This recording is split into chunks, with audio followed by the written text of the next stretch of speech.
Well, I think it really had to do with 2 years ago when we went to their place and they destroyed us. They picked us apart. I mean, they did a great job. So I think that is what Diamond said. You know, like we felt really terrible after that game, and that's probably the most anybody's ever beat us when we went to Belmont 2 years ago since I've been here at UCF. And Diamond was a part of that. Moss was a part of that. Janaea was a part of that. A lot of Tay was a part of that, so people were a part of that loss, and so I think that's what they're feeling right now. And you talked about the versatility that the posts have now. How Yep. big was it for Mossy and Brittany to have those big shots and just not playing the post, but scoring those? Yeah, well, I think it was Moss, really, and especially they listened to our game plan where Moss made some really good passes, too, so if the ball was coming in from the wing, they were going to double us, and so Moss made one of that great pass out to Lish, and she got that wide open three, right? So they listened to the game plan, but we told them in the second half how they're going to get their passes is from high lows, from the guards or each other, and you know Moss really listened and took advantage of that, and so did Brittany. And then talking about rebounding, Coach Brooks said that was going to be big for them at the time to keep you guys off the glass. But how good was rebounding today?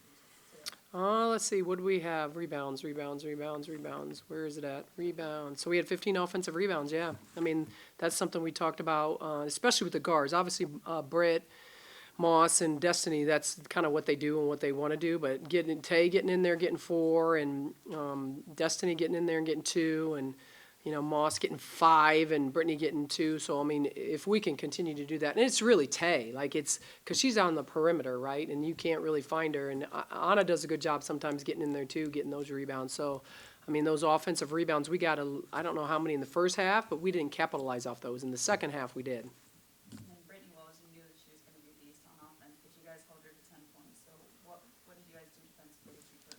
Yeah, I mean, actually, we talked about that, like, what was our goal for the game, and it was 10.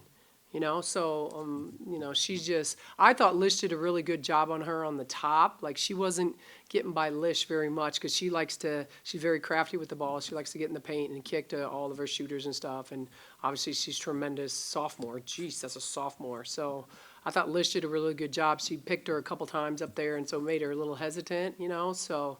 But down the stretch, she hit she hit 2 threes? She hit some threes down the stretch, and so we just, I really just think we kind of tired her out a little bit, you know what I mean? And she has to make decisions. She has to get in the paint. She has to play defense. She's got to do a lot of things, and I think that she, kind of got a little tired out.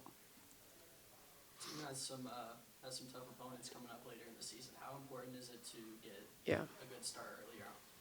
Well, we scheduled, like, I'm like, who did this schedule? Like, who scheduled Tennessee? Like, why are we playing these teams, so early? But, I think the second half, come back at halftime, I said, we got to stay locked in, because they're a three-point shooting team, and they shot 30 threes. They didn't make 30. They only made 8, but they shot 30, So I think every game that we play, we are playing really good competition because we, as a conference, had talked about making sure we have good RPI teams, net teams, that we play early so we could get more than 1 or 2 teams in the NCAA tournament. So that's big picture is what we're all trying to do.